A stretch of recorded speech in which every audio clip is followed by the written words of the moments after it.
John lay in bed with his eyes closed, enjoying the approach of his pleasure. He felt like he was very excited. His thoughts were about his wife as he pleasured himself, how he would like for her to have sex with him now, but for some time this has not happened.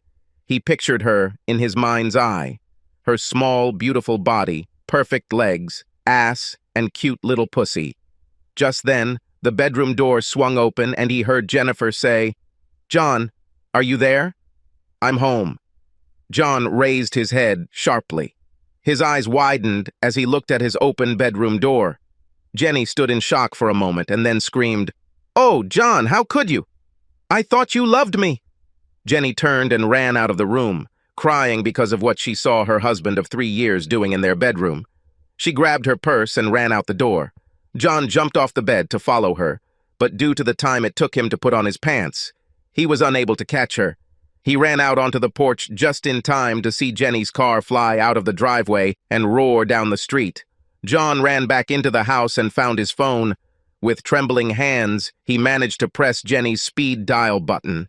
She didn't answer, so he hung up and tried again, and then again. This time he left a message. "Jenny, honey, please come home. I'm sorry I hurt you. Please come home so we can talk about this. I love you so much, please." Towards evening, John heard someone's footsteps on the porch. He rushed into the living room just in time to see the front door begin to open. He said, "Thank God, Jenny. Where have you been? I was so worried." He stopped in surprise when he saw his father-in-law push the door and enter the room. Pete, his father-in-law, said, "John, how could you do this to my Jenny? I don't even want to see you, and you are no longer welcome in our home. I'm here to get some of Jennifer's clothes, and then I'll leave.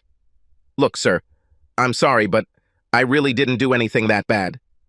I mean, yeah, well, I'm sure you've done the same thing from time to time. It's not so bad. I don't understand why Jennifer was so upset. I mean, it's been so long since we've been doing this, and I just needed to relax a little. John, that doesn't give you the right to cheat on my daughter. You disgust me, son." "What? Chang? I never have. Sir, I would never do anything like that. Okay, look, I tried to get Jenny to care about, making love to me, but she just doesn't seem interested.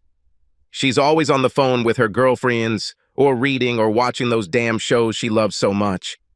Then a bachelorette party and so on. I don't know why she's not interested in me anymore, but she's not. I had to do something. John, she told us what she stumbled upon. She told us that you were in the bedroom, and she came in just as you were enjoying yourself. Yes, I'm ashamed to admit it. I mean, how touching is it that a grown man is forced to hide in his own bedroom and pleasure himself instead of making love to his wife? What? Self-satisfaction? John, if this is true, I'm sorry I underestimated you. Jenny led us to believe that you were cheating on her. In fact, those were the words she used. Are you telling me the truth?" "Yes, sir. That's right." "Okay, let me get some things for Jenny, and I'll go home and sort this out." When Pete entered his house, he discovered that Jenny had left. His wife was in the kitchen preparing dinner. He asked, "Where is Jenny Martha?"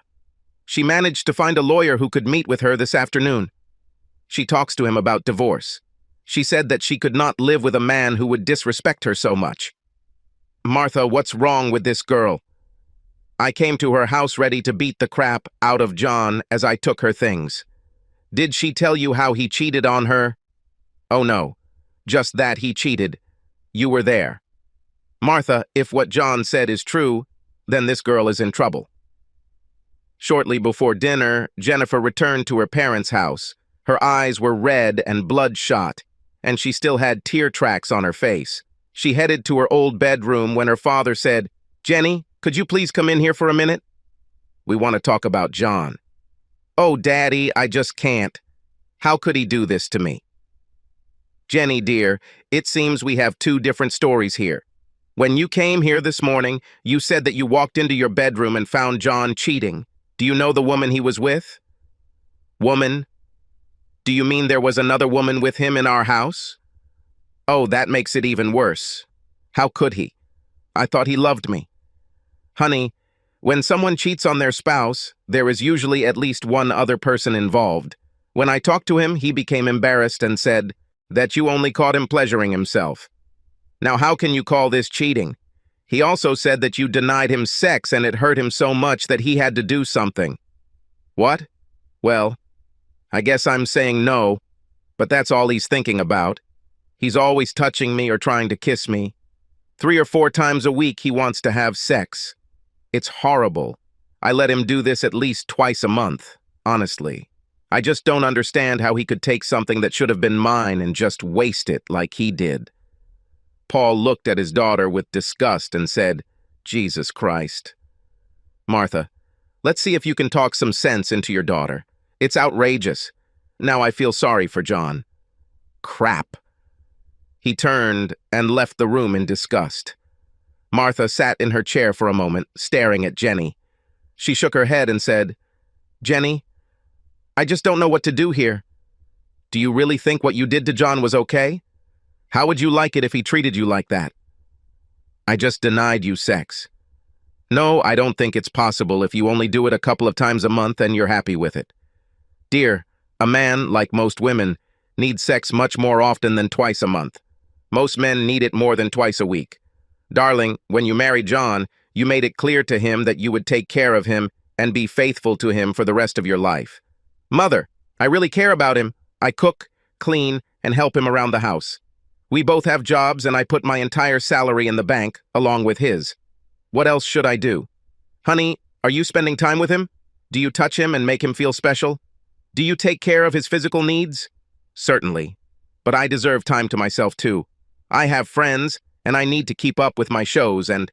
Honey, I'm sorry, but you don't care about this man. He loves you, and you ignore him.